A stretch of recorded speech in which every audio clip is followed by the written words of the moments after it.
কাল অন্য কেউ এসে গবেষণা করবে, বলবে এটা ভুল। যে কেউ কিছু বললেই হলো না। আপনি কি হাওয়ায় কথা বলছেন? মানে চলুন, আপনি বলছেন যে এটা ভুল।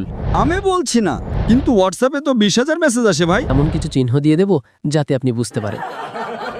তাহলে কি আমি মিথ্যা বলছি?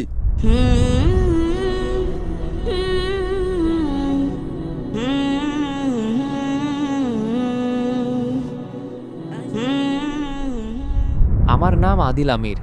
আমি এক মসিহি পরিবারের সন্তান। স্যার, আমি আপনার ভিডিও সবসময় শুনি এবং খুব লাইকও করি। হিন্দুদের সম্পর্কে আপনার অনেক প্রশ্নের উত্তর সঠিক হয়, ভালোও লাগে, তাই লাইকও দিই। কিন্তু আপনি চ্যালেঞ্জ করেছেন যে পবিত্র বাইবেল ভুল, অর্থাৎ তাতে পরিবর্তন করা হয়েছে। আমি জিজ্ঞাসা করতে চাই, কোন দিক থেকে পবিত্র বাইবেল ভুল?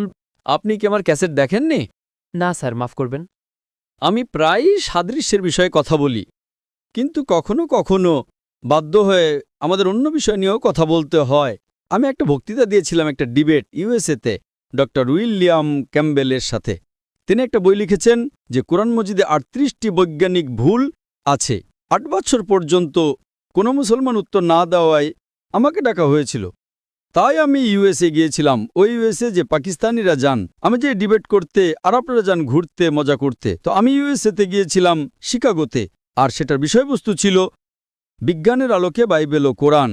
ওই বক্তৃতাটা দেখলে দেখবেন তাতে আমি অনেক ভুল বের করেছি, অনেক। আপনি নমুনা চান? আচ্ছা, আপনি যদি বাইবেলের প্রথম বই পড়েন, old testament, book of Genesis, অধ্যায় 1, তার ভিতরে শুরুতে আছে, প্রথম অধ্যায়ের ভেতরে, যে শুরুতে ঈশ্বর ছিলেন এবং ঈশ্বর আলোক সৃষ্টি করলেন। প্রথম দিনে ঈশ্বর আলোক সৃষ্টি করলেন, অর্থাৎ ঈশ্বর আলোকে সৃষ্টি করলেন প্রথম দিনে, আর তৃতীয় দিনে সৃষ্টি করলেন সূর্যকে। আলো কোথার থেকে আসে? আসমান থেকে। আসমান থেকে আলো আসে? এখন আসমানে আলো আছে? সূর্য থেকে আসে। সূর্য থেকে আসে। চাঁদের আলো সূর্য থেকে আসে, তাই না? তাহলে আলো এলো প্রথম দিনে আর সূর্য এলো তৃতীয় দিনে। এটা ঠিক না ভুল?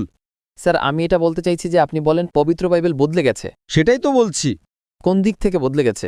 সেটাই তো আমি বলছি। আপনার যদি সামান্য জ্ঞান থাকে তাহলে বুঝবেন, যদি আলো প্রথম দিনে আসে তাহলে সূর্যও তো প্রথম দিনে আসা উচিত, তাই না? সূর্য আসছে তৃতীয় দিনে, সৃষ্টিকর্তা সূর্য বানালেন তৃতীয় দিনে আর আলো বানালেন প্রথম দিনে। এটা বৈজ্ঞানিকভাবে ভুল, বুঝলেন? তারপর আপনার বাইবেলে লেখা আছে যে আল্লাহ, দুঃখিত, সৃষ্টিকর্তা ঈশ্বর তৃতীয় দিনে বানালেন সূর্য, যা আলোওয়ালা, এবং চাঁদ, যার আলো ছোট। এটাও ভুল। চাঁদের তো নিজের আলোই নেই। আজকের বিজ্ঞান বলে যে চাঁদের নিজস্ব কোনো আলো নেই, চাঁদের আলো হলো প্রতিফলিত আলো। কোরআনে লেখা আছে সূর্যের আলোকে বলা হয়েছে সিরাজ, দিয়া আর ওয়াহাজ, মানে টর্চ, উজ্জ্বল মহিমা, প্রদীপ।